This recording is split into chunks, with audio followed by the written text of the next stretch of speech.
Assalamu alaikum muhtaram televizor көріп atqanыңlar Erkin Asiya Radiosi Tor televiziyasының haftalik xabarlar programmasi.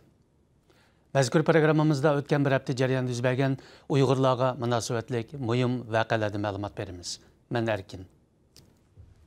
Xitoy hukumat taratqullari 8 yanvar kuni xabar berib, saqchilarning Xotanda 3 nafar terrorlik shakkisini etib o'ldirganligini, ularning 2015-yili Xotanda yuz bergan atalmış 22 aprel terrorlik voqeasiga chetishlik ekanligini bildirgan edi.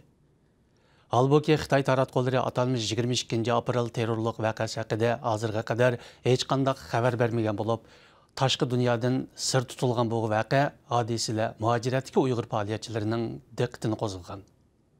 Dünya Uyghur Qurultayının Reisi Rabia Qadirxonning bu munosabat bilan bayonot e'lon qilib, Xitoy hukumatini 1 yil 9 oy yo'shirin tutgan atalmış 22 aprel terrorlik voqeasining tafsilotini oshkorlashga chaqirdi.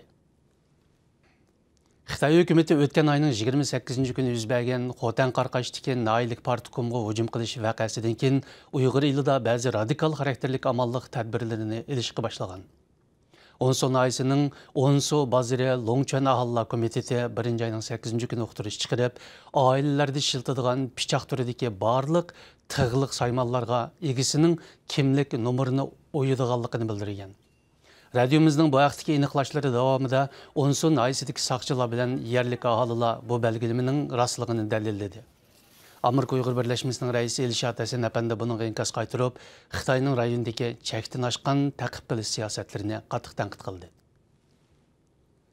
Xitoy hukumati buningdan 2 yil avval Uyg'ur elidan 200 ming kadrini safarbar qilib, xizmat guruhlari tashkillagan va ularni qarallik holda yezi kentlarga muqimlik xizmati uchun avatgan edi.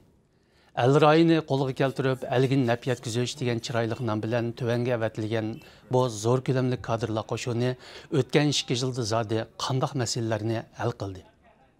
Buningdan 2 yil ilgari Uyg'ur elining shimolidagi ma'lum bir organdan Xotandagi ma'lum bir yeziga avatilgan G'iyosiddin apandi radiomiz ziyoratini qabul qilib, yezi kentlardagi nuqtaliq nopos tizimga ilingan oilalarning intayin mushkul ahvolda ekanligini bildirdi. Xitoy taratqullari 8 yanvar kuni Xotanda etib o'ldirilgan 3 nafar gumondarning 2015-yili Guman oyisida yuz bergan atalmış 22 aprel terrorlik voqeasi bilan chetishlik ekanligini bildirgan bo'lsa-mu, ammo mazkur voqea haqida hech qanday xabar bermagan edi. Radyomizning bu vaqtdagi aniqlashlari davomida Xitoy axborotdan sir tutilgan mazkur voqeaning Guman oyisi Ko'kterak bozori Tovanqum kentida yuz berganlik ehtimolligi ma'lum bo'lmoqda. Guman ayisidan egalligan fuchurlarga qaraganda shanba kundan boshlab Guma tavasida 1-darajalik bexatarlik mudofaa tadbiri yo'lga qo'yilgan bo'lib, aholilarning kech soat 9 dan keyin chiriqini birdak o'chirishi buyruq qilingan. İstanbuldagi Reyna kechilik klubini qonga bo'ygan terrorchining kimligi teqi dalillanmagan ahvolda Turkiyaning muavin bosh ministri Veysi Qaynoq 5 yanvar kuni bayonot berib, terrorchining Uyg'ur bo'lish ehtimolligi yuqori degan edi. Veysi Qaynoqning bu so'zi butun dunyodagi jumladan Turkiyadagi Uyg'ur jamoatini va Uyg'ur tashkilotlarining noroziligini qo'zg'agan. 11 yanvar kuni u Dünya Uyg'ur Qurultayining muavin raisi Seyit Tömtürk'e javob maktub yozib, bu haqda izohat bergan.